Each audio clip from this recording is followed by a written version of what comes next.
Hello everybody and welcome back. Today in this lecture we will cover chapter number 12, unit number 2 of your ICAI module. Before we move ahead, I want to explain you one important topic on the basis of which this chapter all illustrations will be solved. Okay, what is it? Page number 12.86. Page number 12.86, there is a summary recap given.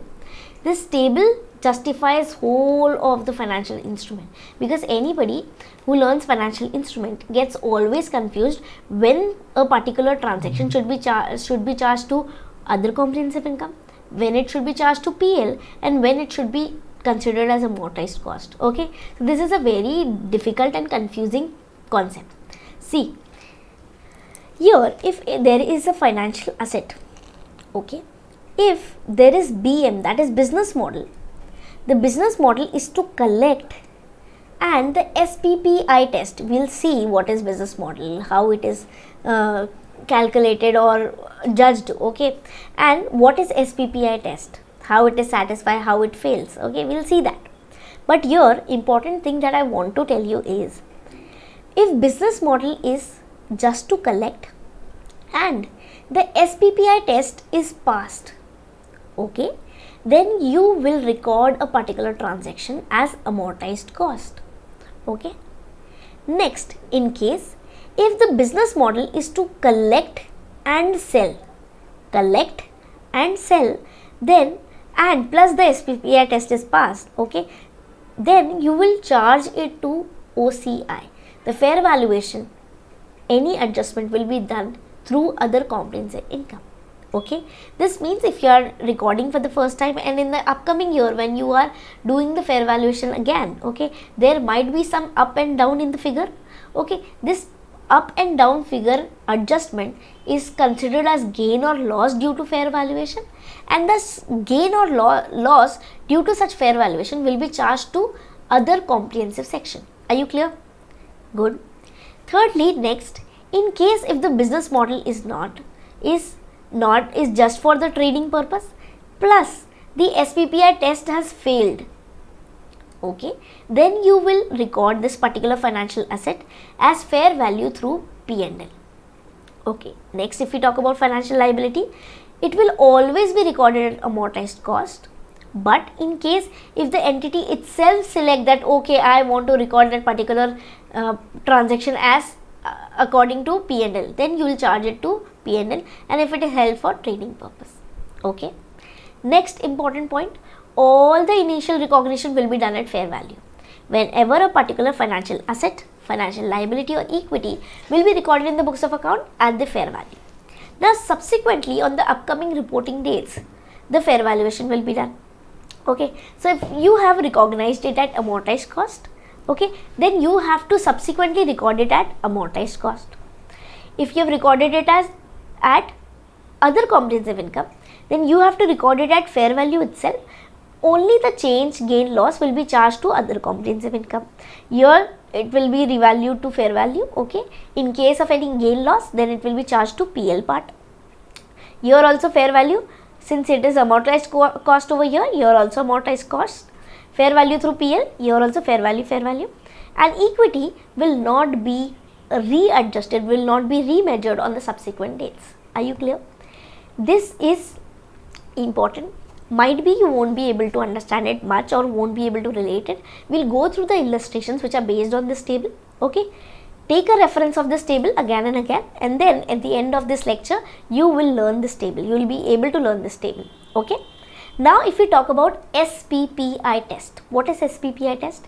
SPPI is simply solely payments of principal and interest. Okay, simply if a particular transaction, if a particular arrangement is like a loan, okay, is like a loan, a debt, then it is termed as solely payments of principal and interest. If the interest is based on market, okay, only the inflation, time value, then you will consider it as SPPI pass, that is solely payments of principal and interest. In case if such interest or some add-on amount is just due to some other reason other than the market, the time value, the inflation, okay, due to which the interest is charged. Normally whenever you are paying something, okay, the current period amount and the amount that you will be paying in case 2 years later. So due to such deferment, there is always a interest component hidden and added. Okay, so this is said here also that whenever a transaction or arrangement is there which is very much similar to loan, then you will say that SPPI test has been passed. In case if such interest is not reflecting the inflation, time value or any other important market condition, then you will say that SPPI test is not passed. Are you clear? Good. Now see, read this. This is important. Contractual terms give rise to cash flow that are solely payments of principal and interest on the principal amount outstanding. Okay. Contractual cash flows must be consistent with the basic lending arrangement. This means it should be quite similar to the characteristics of a loan. In respect of interest element, factors such as time value of money, credit risk, liquidity, profit margin, service or administrative cost, etc. should be considered. Contractual cash flows linked to features such as changes in equity or commodity prices would not pass the SPPI test. It is said that any feature or any extra amount linked to any equity or commodity prices, stock market prices, then that particular amount will not be said. That particular arrangement will not be said as SPPI test. Are you clear? The interest should be very much relevant to the market prices, or you can say the inflations, the time value. Okay. SPPI test will be met if the prepayment penalty, that is additional compensation for early termination or extension of contract. Even if a particular contract includes any penalty on early or delayed payments and withdrawal, then also that particular penalty, if it is included, such is the characteristic of loan payment, and therefore it will be said that SPPI test is passed. Okay, now we will look into the illustrations and you will get to know this particular chart and the concept better. Okay, we will head towards illustration number 1. We will firstly see how to recognize a particular business model, whether it is to hold, whether it is to collect, or whether it is to sell, or hold or sell or collect. Okay, see, illustration number 1. An entity holds investment to collect their contractual cash flows. The funding needs of the entity are predictable and the maturity of its financial asset is matched to the entity's estimating funding needs. Okay, so its basic important work is to collect. So we will say that the structure of the business, the main function of the business model is to collect their contractual cash flows. Okay, see, here it will be said that its main important work is to collect the contractual cash flows. Okay, the business model is to collect. Next, an entity's business model is to purchase portfolios of financial assets such as loans. Those portfolios may or may not include financial assets that are credit impaired. If payment on the loans is not made on a timely basis, the entity attempts to realize the contractual cash flows through various means, for example, by contacting the debtors by mail, telephone and other methods. So these are mainly doing debtor collection work. Okay, so their work is not to manage, just to collect. Okay, since they have work to collect, then it is also a collect business model. The business model is to just hold and collect the contractual cash flows. Are you clear? Now why are we discussing the business model? Because according to the table we have to see whether the business model is just to collect. If just to collect, then you will record it at the particular financial asset at amortized cost. In case if the particular business model is to collect and sell, then you will record that particular financial asset as fair value through other comprehensive income. Okay. Next, illustration number 3. Entity B sells goods to customer on credit. Entity B typically offers customers up to 60 days following the delivery of goods to make payment in full. Entity B collects cash in accordance with the contractual cash flow of trade receivables and has no intention to dispose of the receivables. Okay, so they have no intentions to sell off the receivables. So their important business model is just to collect and not to sell it further to any factor or recourse or non-recourse basis. Okay, their only important intention is just to collect their receivables. Okay, so the business model is just to collect. So you will be recording it at amortized cost. Are you able to relate it? Head towards page number 12.86 and again see the chart. If your business model is just to collect, then you will record that particular financial asset, which is debtors or you can say receivable, will be recorded at amortized cost. Okay, this should be crystal clear. Okay, next, illustration number 4. An entity anticipates capital expenditure in a few years. The entity invests in excess cash in short and long term financial asset so that it can fund the expenditure when the need arises. So they are investing their surplus cash. Many of the financial assets have contractual lives that exceed the entity's anticipated investment period. So the particular entity is looking towards some short term. Okay, so whenever the liability arises, they can encash it and fulfill their all liabilities. Are you clear? But here there are no such particular investment opportunities which are providing a similar duration. Okay, or every investment opportunity is exceeding the anticipated time period of the entity. Okay, so the entity will hold financial assets to collect the contractual cash flows, and when an opportunity arises, it will sell the financial asset to reinvest. Are you clear? So they have invested temporarily somewhere, and then whenever the need arises, they will sell this out and then reinvest it in some better opportunity. Okay, in cash, in financial asset with a higher return. The managers responsible for the portfolio are remunerated based on the overall return generated by the portfolio. Okay, so it is making that the objective of the business model is to maximize, is achieved by both collecting the cash flows and selling the financial asset. Okay, so here the business model is to collect and sell, So if collect and sell, then it should be charged to OCI, then it should be charged to other comprehensive income. Hold asset to collect cash flows. Okay, here it is given that the entity maintains a strategy until the funds are needed, at which time the entity uses the proceeds from the maturing financial asset to the capital expenditure.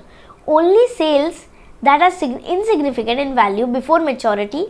Okay, if there are sales which are just done for the maturity or just before the maturity, which are very less and insignificant, then you will say that this is just like a business model of collection and not business model of collection and sell. Are you clear? If the selling is major, is done very far from the maturity and not because of the maturity or on maturity, then you will say that the business model is to collect and sell. Whereas here, if the only sales are just insignificant and done on the maturity part, then you will say that financial assets are just to collect the contractual cash flows and not to sell. See another example, very good example. An entity has a business model with the objective of originating loans to customer and subsequently selling those loans to securitization vehicles. Further, they are giving it for encashing it. Okay, so they are receiving it and then further they are given to some securitization vehicle which will be collecting on their behalf. The securitization vehicle issues instrument to investors. The originating entity controls the securitization vehicle and thus consolidates it. The securitization vehicle collects the contractual cash flows from the loans and passes them on to its investor. In the consolidated balance sheet, loans continue to be recognized because they are not de-recognized from the securitization vehicle. See, so it is said that the originating loans to customer has the objective of realizing cash flows on the loan portfolio only through sale to securitization vehicle. So they are not receiving anything on their own behalf, they are only selling it further directly to the securitization vehicle. They are taking it from some entity and they are directly transferring it and selling it to the securitization vehicle. However, the consolidated group originates loan with the objective of holding them to collect the contractual cash flow. Hence, the consolidated financial statement provided for a business model with the objective of collecting contractual cash flow and holding till the maturity. And in separate financial statement, okay, of the entity originating loans to the customer business model is to collect cash flows through sale only. Okay, so where if we talk about consolidated financial statement, it is holding till the maturity, and if we talk about separate financial statement, it is business model is to collect cash through sale only. Are you clear?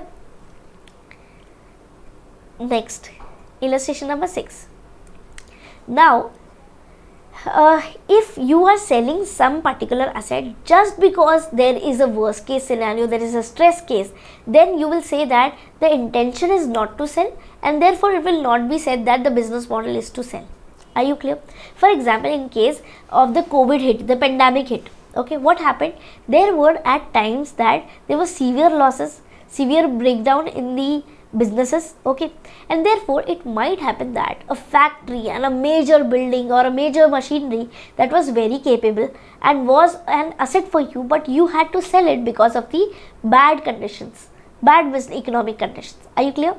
So here, since you have sold a particular asset just because of the stress case, the worst case scenario, this does not mean that your business model is to sell that particular asset, sell that particular building, or sell that particular machine. Are you clear? So if in any stress case a particular asset is liquidated, is sold out, then this is said as insignificant, will be ignored, and not be considered as a particular business model. Okay. A financial institution holds financial asset to meet liquidity in stress case scenario. Okay, they are holding financial assets just to meet the stress case scenario. The entity does not anticipate selling these assets except in such cases. Okay, so these are like reserves, and they are not planning to encash this and use this before any such worst case scenario. The entity monitors the credit quality of the financial asset, and its objective is in managing the financial asset is to collect the contractual cash flows.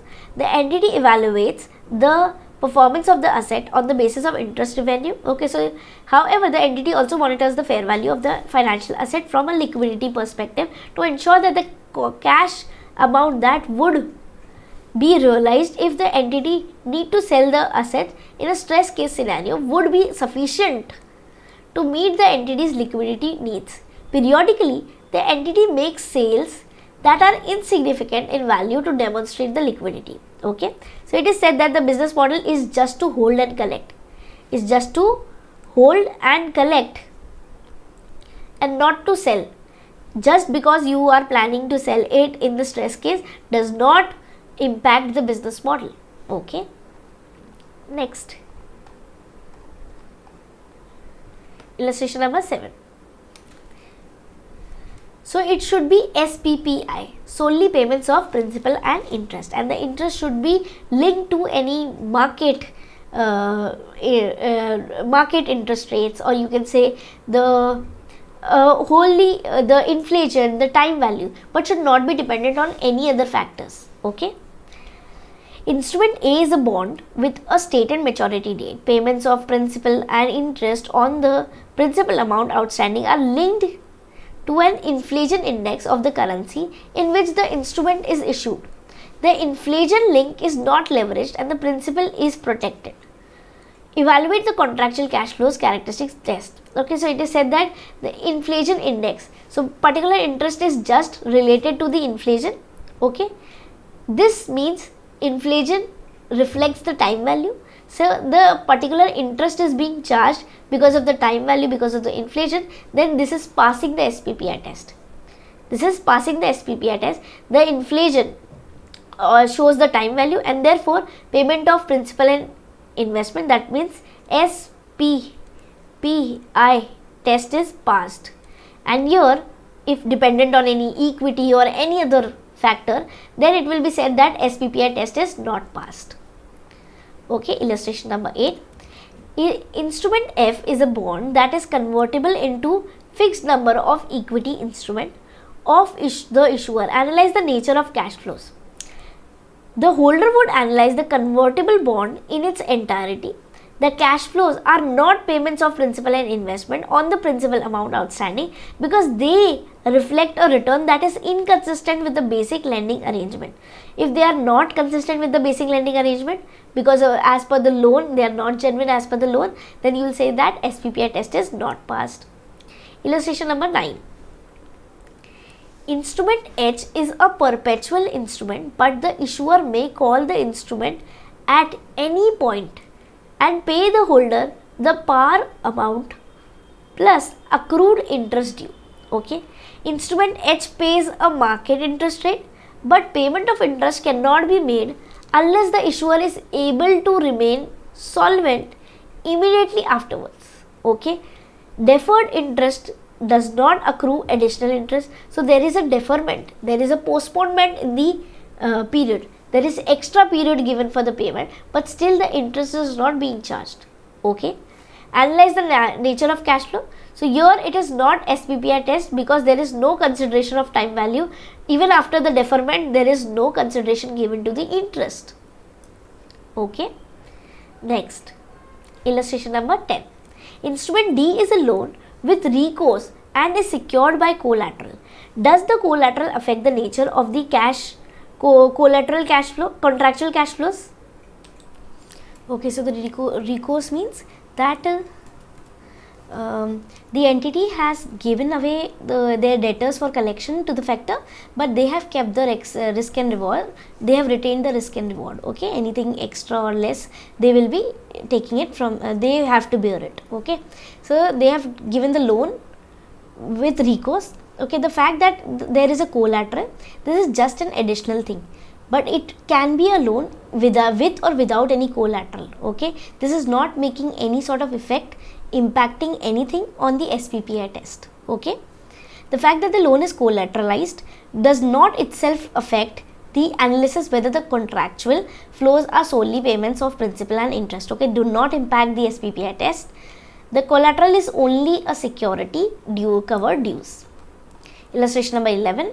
Instrument G is a loan that pays an inverse floating interest rate, that is, the rate has an inverse relationship with the market. So you know that the interest rate should represent the market interest rate, it should not be opposite. If it is not representing the market interest rate, that means it is not like basic lending arrangement. If it is not, then SPPI test is not pass. Okay, now next, illustration number 12. An entity purchases a debt instrument of rupees for 1 lakh.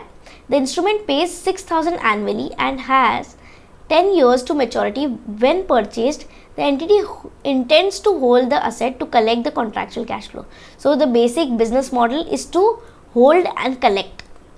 Okay, next, an entity purchased a debt instrument of 1 lakh, interest 6,000, 10 years here. The entity intends to hold, but after 6 years have passed and the entity is suffering liquidity crisis and needs to sell the asset to raise fund. Okay, so in the stress case scenario, if you are selling something, okay, then it will not impact the analysis of SPPI test. Okay, since the sale of financial asset was not expected, not planned and not intended, but due to some worst case scenario, stress case scenario, liquidity crisis, you have to sell this particular asset. So your intention, your business model is still to hold and not to collect and not to sell.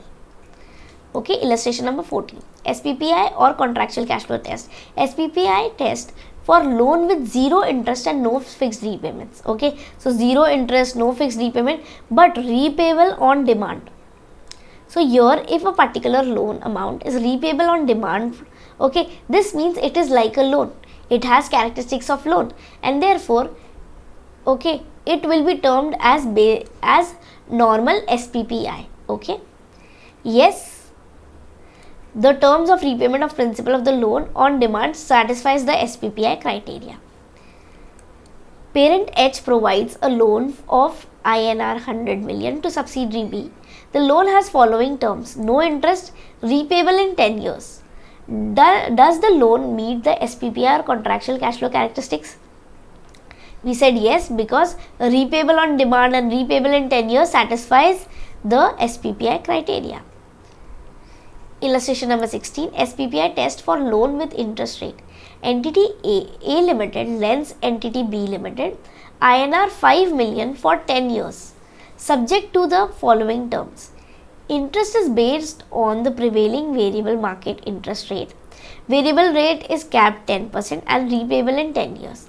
Whether it is SPPI or not, since the interest rate is reflecting the time value of money, is reflecting the inflation, okay, is it reflecting the market interest rate, and therefore it will be termed as that SPPI test is passed. Okay. Next, trade receivables are your financial asset. Now, why we are seeing this business model and SPPI test? Because according to the table, we will classify whether it should be amortized cost, it should be FV, OCI or fair value through PL. Okay.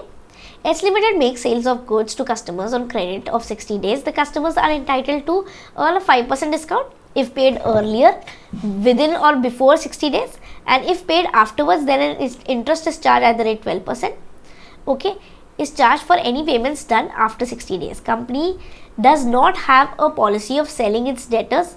Okay, so your business model is not to sell, it's just to hold and collect. So your business model is just to hold and collect.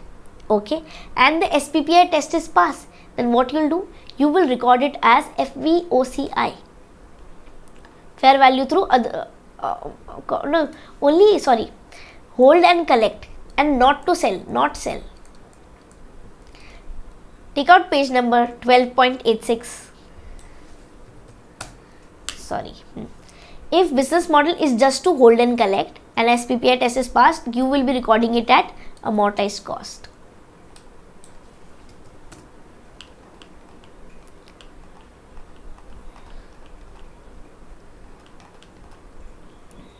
Okay, so you will be recording it at SPPI and you will be recording it at amortized cost. Next, illustration number 18, security deposit amortized cost. A Limited has obtained the premises from B Limited on lease. To carry on its business, the lease term is 5 years. As per the lease agreement, A Limited has paid security deposit to B Limited amounting to 10 lakh, which is refundable after the expiry of lease agreement. How would such deposits be treated in the books of A Limited? In the above case, since A Limited has contractual right to receive cash flows from its lessor, B Limited, and therefore such security deposit receivable are financial asset. Okay, now since your intention is not to sell, is just to hold and collect, is just to collect, that's why you will be recording it at amortized cost. Amortized cost. Your business model is to collect, okay, and SPPI test pass. That means the financial asset should be recorded at amortized cost. Okay, next. Illustration number 19. Entity A has surplus fund, that is 50 million. A has not yet found any suitable investment opportunity, so it buys medium dated 5-year maturity high quality government bond in order to generate interest income. If a suitable investment opportunity with a better and higher return arises before the maturity date, then entity will sell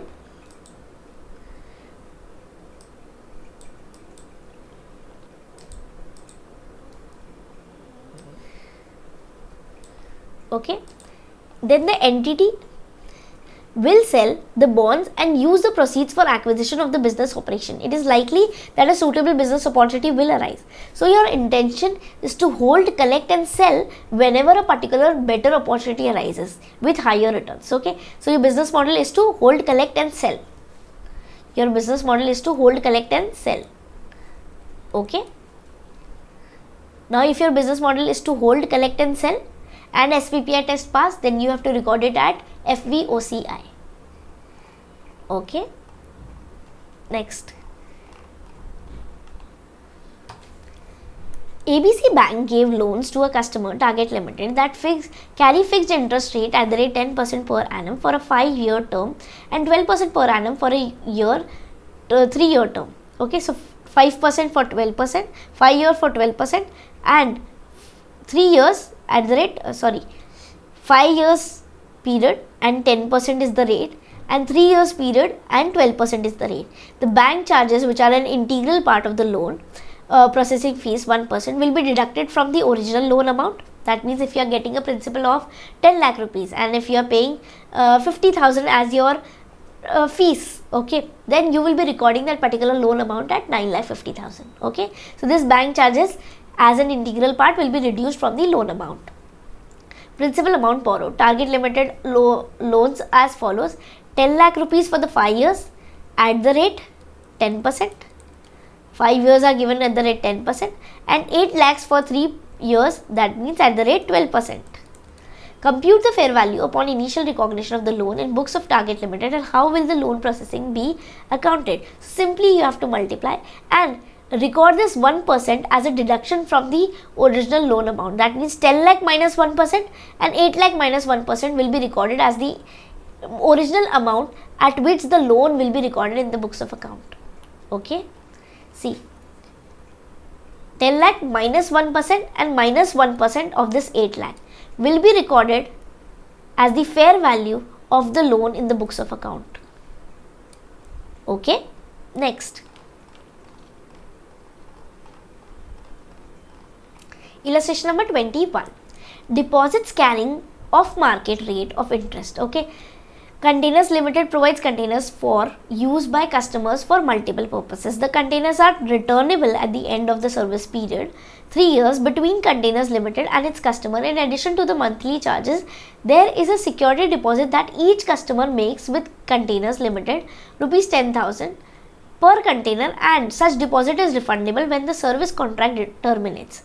Deposits do not carry any interest. Analyze the fair value. So deposits do not carry any interest and they are refundable, so you have to collect these deposits back. Okay, so since this above case, analyze the fair value upon initial recognition, and the interest for the 3 years is 7%.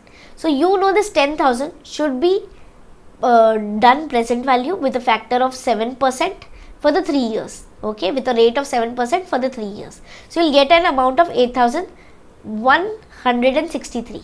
Okay, now after doing this, this will be recorded.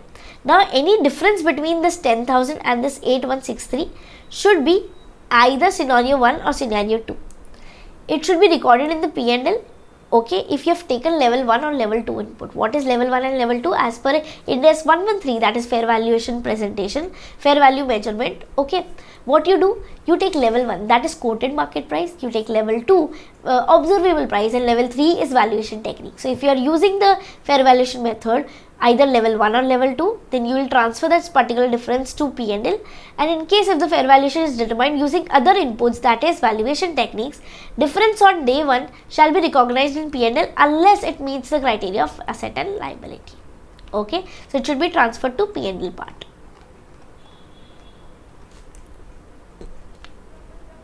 Accounting of the fair financial asset measured at fair value through other comprehensive income.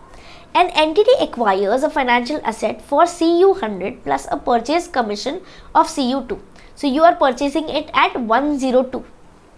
Okay, so cost is 102. Later, when the quoted market price of the asset is CU 100, if the asset were sold, a commission of CU 300 would be paid. Okay, if sold, not yet sold. So at the reporting date, the market price is 100, the fair valuation is 100. Okay, so you have a cost of 102 and the quoted market price, or you can say the fair value, is 100. Okay, so when you are on the subsequent date, when you are doing fair valuation again, you will take an amount of 100. The cost was 102. Okay, now the difference should be charged to other comprehensive income.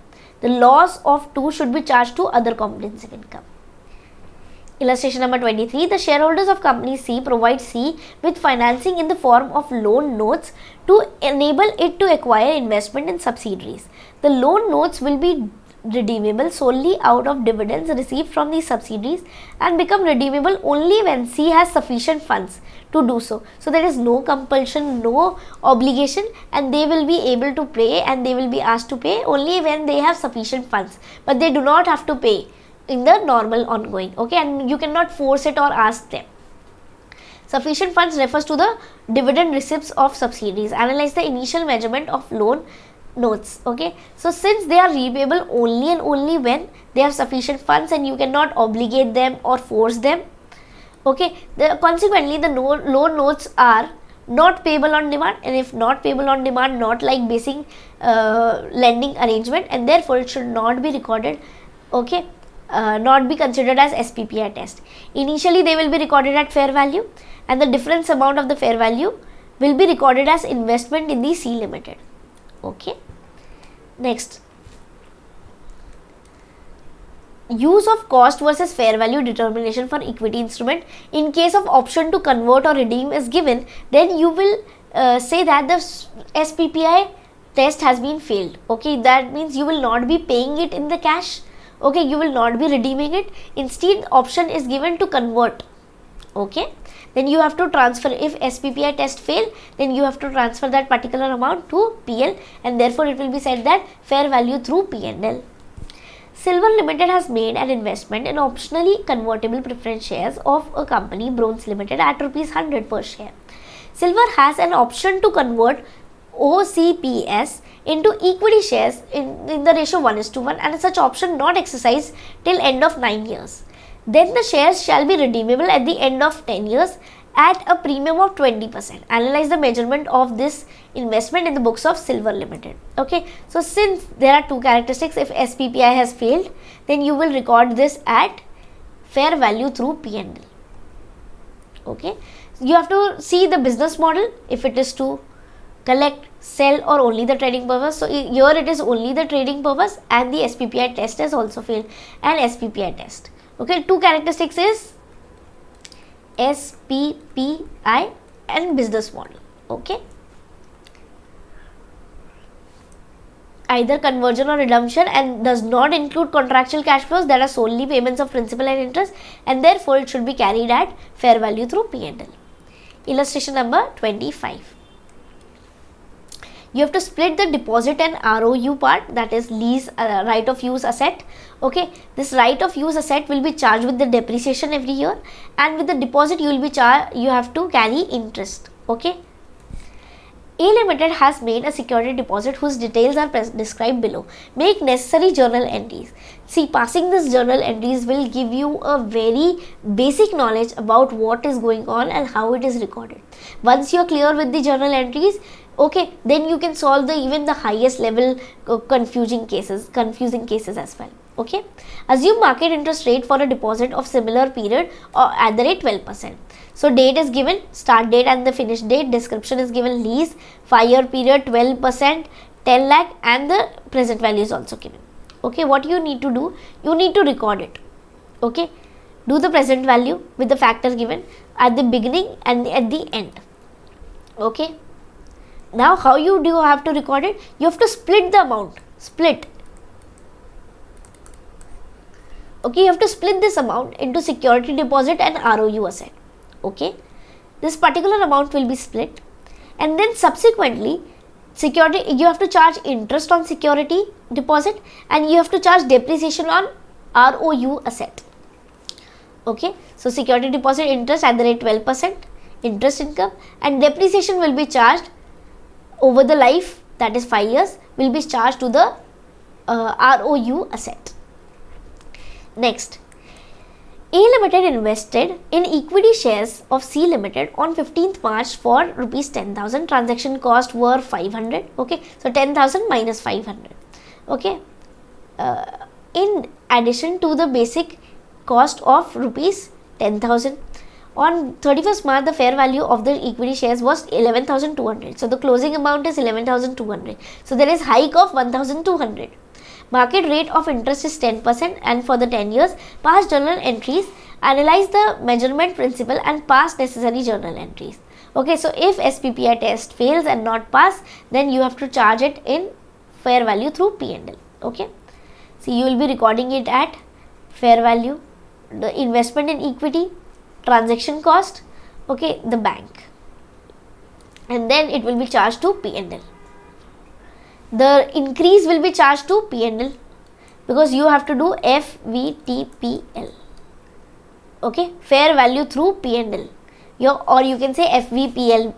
Okay, fair value through PL or fair value PL. Next, Metallics Limited has made an investment in equity instrument of a company, Castor Limited, for 19% equity stake. Significant influence not exercised. The investment was made for 5 lakh, that is 10,000 shares. Okay, and now the amount is 45. This means 4,50,000 is the closing amount, whereas they have done on 5 lakh. So there is a loss of 50,000. This 50,000 loss should be is irrevocable option to be measured through OCI. So this 50,000 loss should be transferred to OCI. 50,000 loss transfer to OCI. Okay. Next, the company has made an irrevocable option to carry its investment at fair value through OCI. Subsequent fair value measurement gain loss will be transferred to OCI as well. Okay. So this 50,000 loss will be transferred to OCI. Okay. See OCI. Next, XYZ Limited is a company incorporated in India. It provides INR Indian rupees 10 lakh interest free loan to its wholly owned subsidiary. There are no transaction costs. How should the loan be accounted for in the Ind AS financial statement of XYZ ABC and consolidated financial statement of the group? The loan is repayable on demand. Okay. The loan is repayable after 3 years, and the loan is repayable when it has funds to repay. Okay. So it in the scenario 1, when it is recorded and it has, see, since the loan is repayable on demand, its fair value is equal to the cash consideration and should be recognized as financial asset and liability as normal SPPI test, and going forward no interest charge, no problem. Upon repayment, both the parent and the subsidiary should de-recognize from the books of accounts, should reverse the entries. Whereas if we talk about B, when they have to repay in 3 years and the market rate is 10%. So what you will be doing? You will be adding the interest at the rate 10%. What is the interest rate? 10%. Okay, for the next 3 years. So year 1, 2 and 3. Year 1, 2 and 3. What you have to do? Year 1, 2 and 3. You have to charge interest. You have to charge interest amount. Okay, and this loan will be recorded. This loan is recorded at the amortized cost. Okay, loan debit as an investment, deemed investment capital contribution to bank. Okay, and how this split has been done? This is done by doing the present value factor. The difference between 10 lakh and the present value factor is recorded as deemed capital equity, you can say investment. Okay. Next, if we talk about the C part, the C scenario, generally the workings are given, you can see this. Okay, and instead of doing this working, you can make a simple table and do the present value with the factors. Okay, present value factors, and multiply with this, you will get an amount directly. Generally, a loan which is repayable only and only when the funds are available and you cannot force it, then you will say that need not to estimate the repayment date and determine the measurement date. Okay, if the loan is expected to be repaid in 3 years, its measurement will be the same as scenario B. But in case if it is payable only and only when they have abundance of amount and surplus amount, and when they are willing to pay, okay, and no obligation can be made, then you can say that SPPI test is not passed.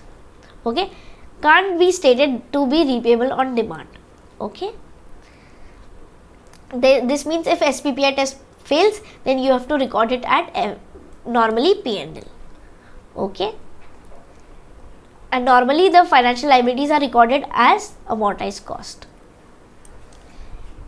A company purchases its raw material from a vendor at a fixed price of rupees 1000 per ton of steel. The payment terms provide for 45 days of credit period, after which an interest of 18% per annum shall be charged. How would the creditors be classified in the books of company? Okay, so the creditors 45 days are given, so it is carried at amortized cost. This CFL is normally recorded at amortized cost. You can refer this from the table given on 12.86. okay, it is always recorded at amortized cost unless and until the entity itself chooses that I want to record this particular transaction as through P&L. Okay, next, an entity is about to purchase a portfolio with fixed rate asset. that will be financed by a fixed rate debentures. Both financial asset and liabilities are subject to the same interest rate risk that gives rise to opposite changes in the fair value that tend to offset each other. Provide your comments. This is simple, very simple. That particular table is just explained that if a particular financial asset, the business model is to collect, then you will record it at amortized cost. If your financial asset, your business model is to collect plus sell, then you will record it at fair value through other comprehensive income. If the SPPI test fails, then you have to record it at fair value through P&L. The same thing is just explained in words. You can read it once.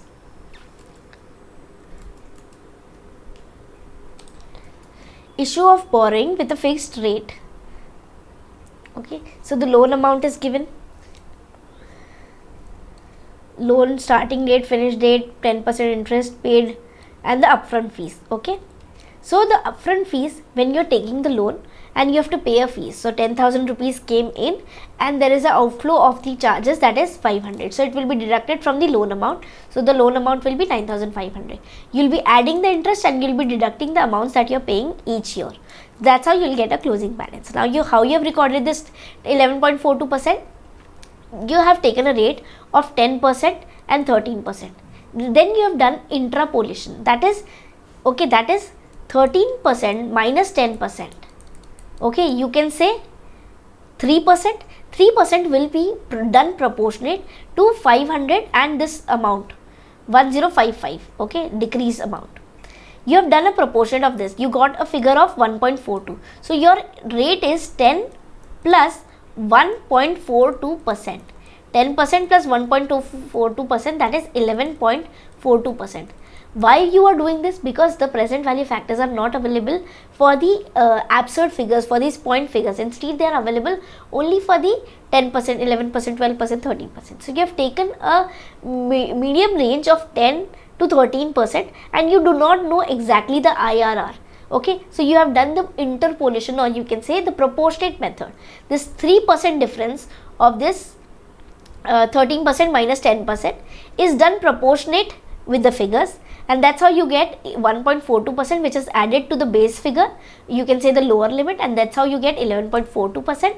and here that's why you have done the interest added, and then you have deducted the amounts that you have paid, and that's how you got the closing balance.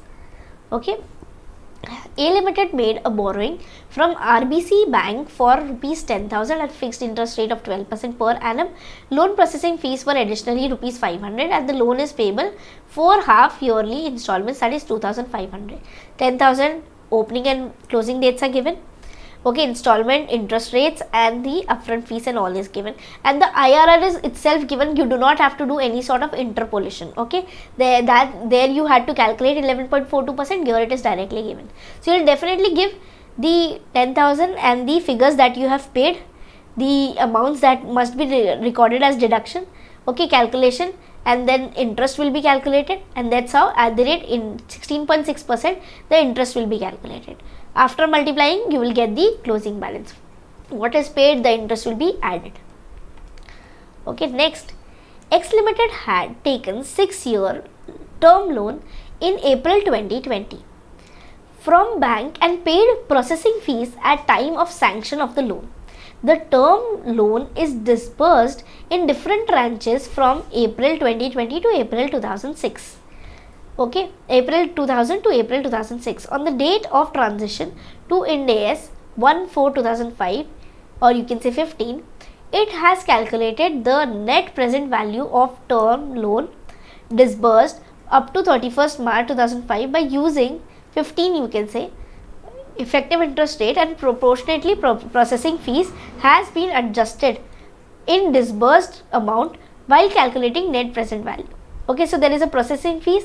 If it is integral part, it will be deducted from the original loan amount as you deducted with the previous example, 10,000 minus 500, so 9,500. Okay, so if it is in future, it is probable, future drawdown is probable, then fees is deferred. Okay, if fees is deferred for the upcoming period, and if it is highly not probable that this will happen, then what you will do, you will particularly record a particular transaction and record this particular difference to the P&L over the life of that particular asset or liability. Are you clear? On the SLM basis.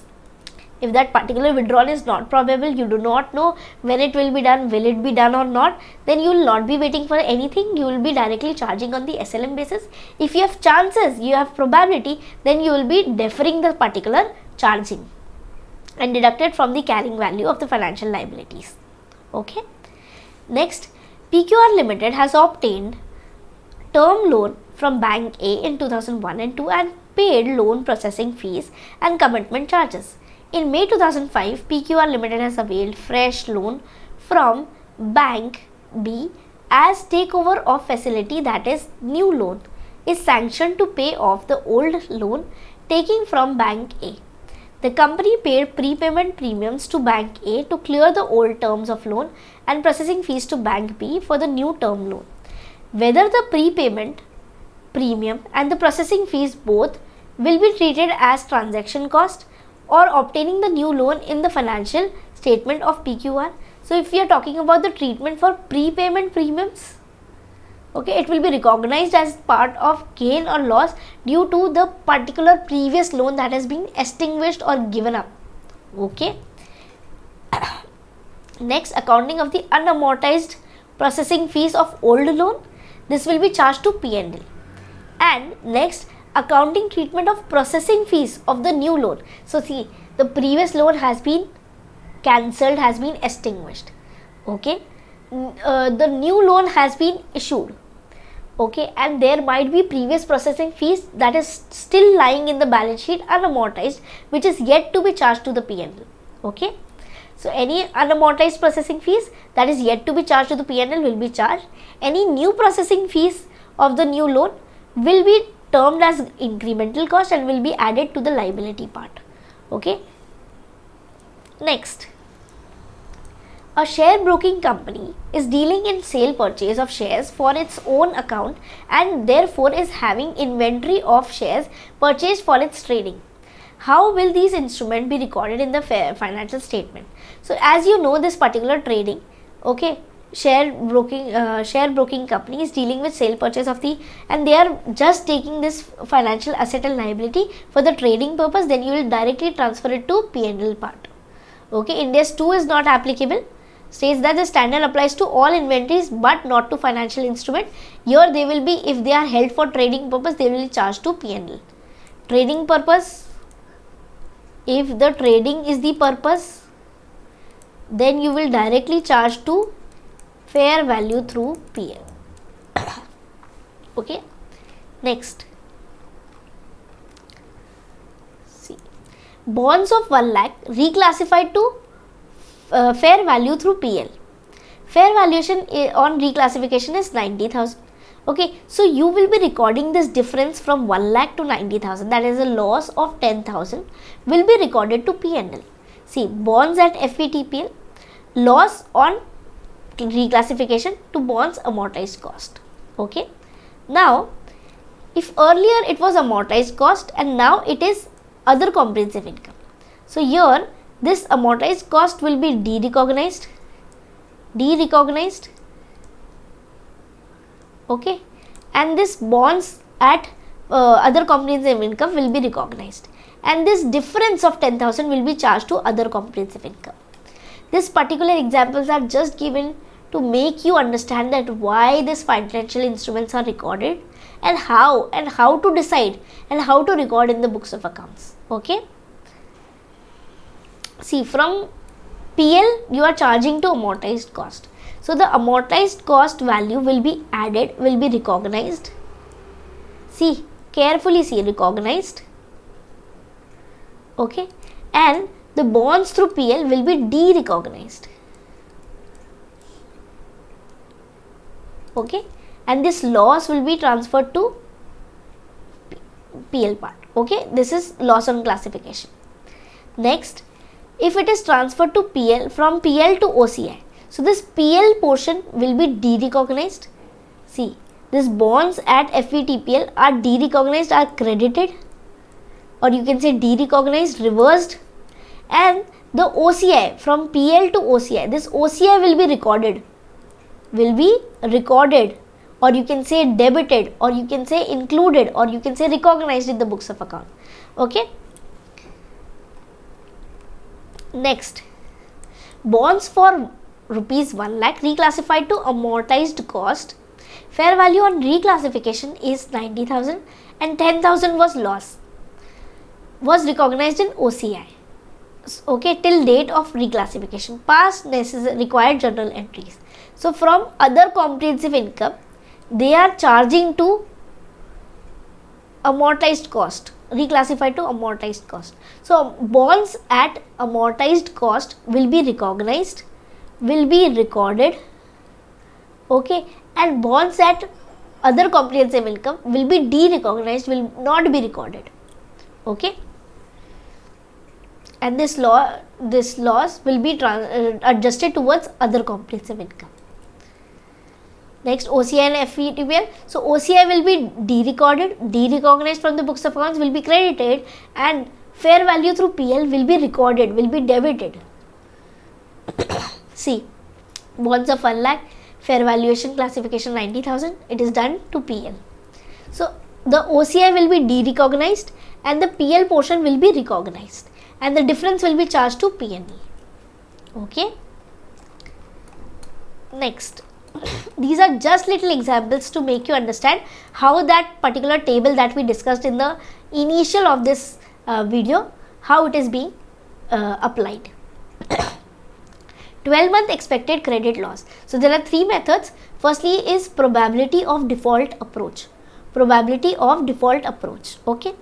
Entity A originates a single 10-year amortizing loan for CU 1 million.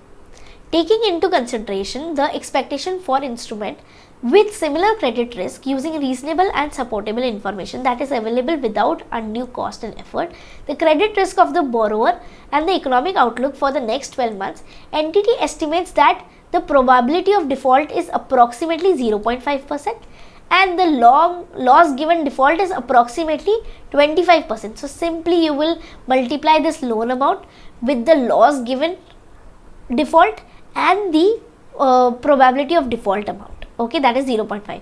After multiplying these 3, you will get an amount which will be recorded as provision for bad debts, or you can say loss for allowance or allowance for such losses. Okay, loss allowances.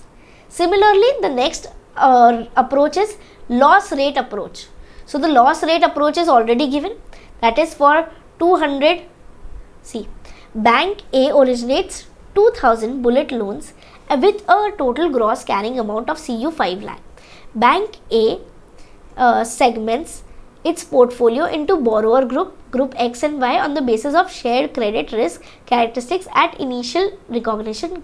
Group X comprises of 1000 loans with a group gross carrying amount per client is CU 200 for a total gross carrying amount of CU 2 lakh.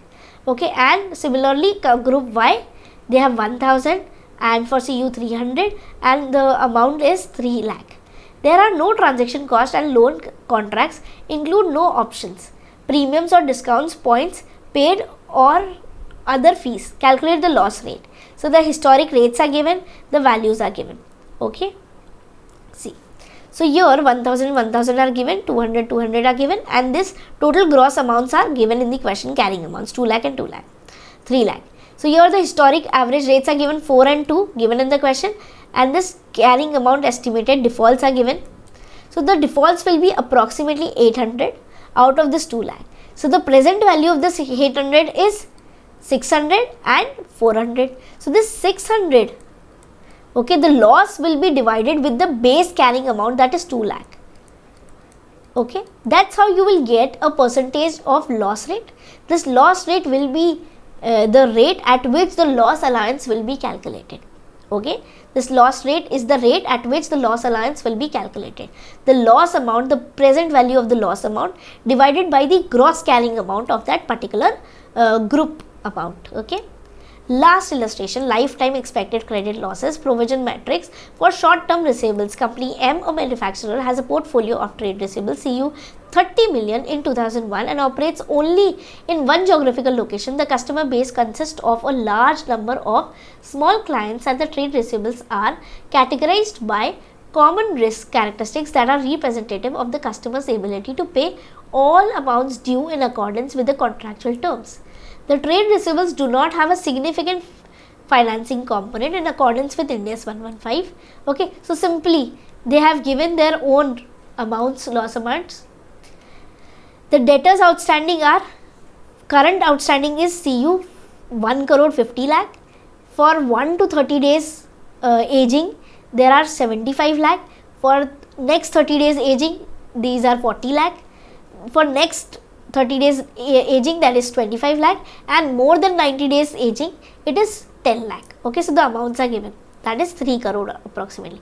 The rates are given 100, 0.3, 1.6, 3.6, 6.6 and 10.6. You just have to multiply these rates. See, the amount is given, you have to multiply with the rate given, that is 0.3%, and this will be your loss allowance. This will be your loss allowance, expected credit loss allowance. Okay. Similarly, you have to multiply it with 1.6%. Why you are doing this? This is the expected rate that is given in the question itself. So that's all about our chapter number 12, unit number 2. We have covered all the illustrations. I hope you understood. Please revise this particular table once again and try to relate it. Try to relate it and refer it with each and every question. Okay, in case of any doubt, please ask me. See you in the next lecture, and then take care, be safe, stay tuned.